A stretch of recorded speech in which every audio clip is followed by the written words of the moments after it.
ओम नमो भगवते वासुदेवाय नमः। कहते हैं कि अगर आप जन्म मरण के बंधन से मुक्ति पाना चाहते हैं तो मोक्षदा एकादशी का व्रत जरूर रखें।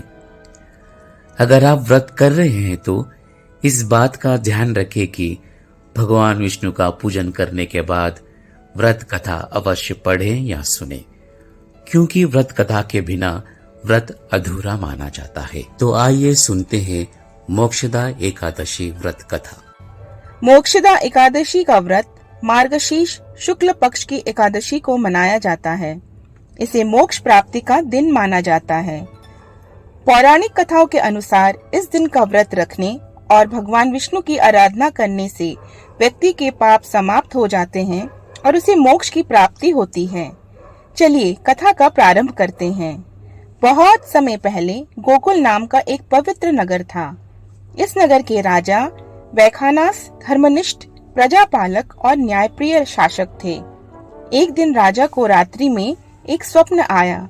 उन्होंने देखा कि उनके पितरु नरक में कष्ट भोग रहे हैं।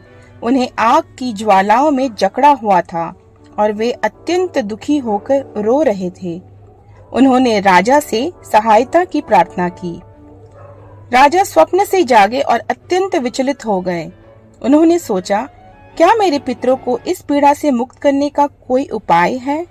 इस चिंता से व्यथित होकर उन्होंने अपने सभी मंत्रियों, पंडितों और राजगुरु को राजसभा में बुलाया।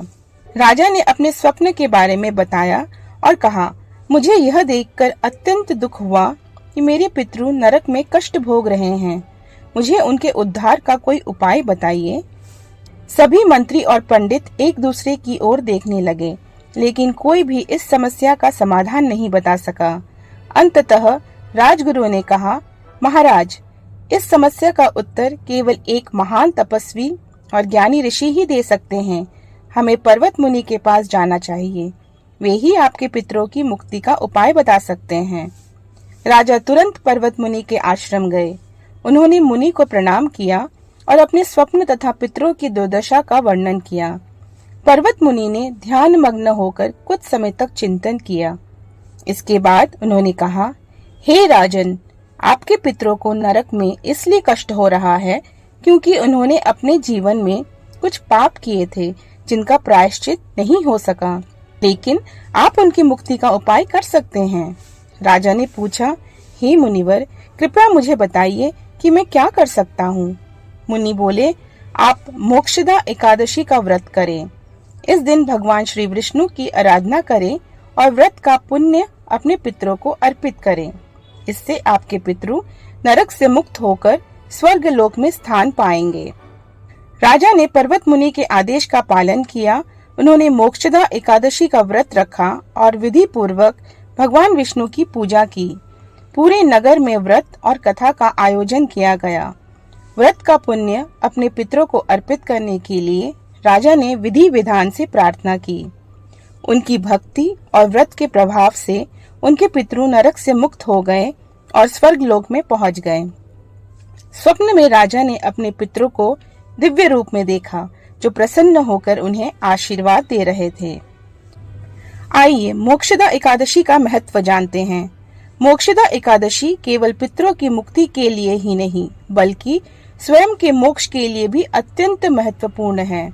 इस दिन व्रत रखने से व्यक्ति के सभी पाप नष्ट हो जाते हैं और उसे भगवान विष्णु की कृपा प्राप्त होती है। इस एकादशी को श्रद्धा और भक्ति के साथ मनाने से व्यक्ति को जीवन के कष्टों से मुक्ति मिलती है। व्रत का विधान: प्रातः काल स्नान कर व्रत का संकल्प लें। भगवान विष्णु की मूर्ति या चित्र के सामने दीप जलाएं। विष्णु सहस्त्र नाम का पाठ करें और मोक्षदा एकादशी की कथा सुनें। दिन भर उपवास करें और सात्विक आचरण का पालन करें। रात्रि को जागरण करें और अगले दिन द्वादशी को व्रत का पारण करें। जो भी भक्त मोक्षदा एकादशी का व्रत करता है और भगवान विष्णु की पूजा करता है, उसे मोक्ष की प्राप्ति होती है और उसके पितर भी कष्टों से मुक्त हो जाते हैं।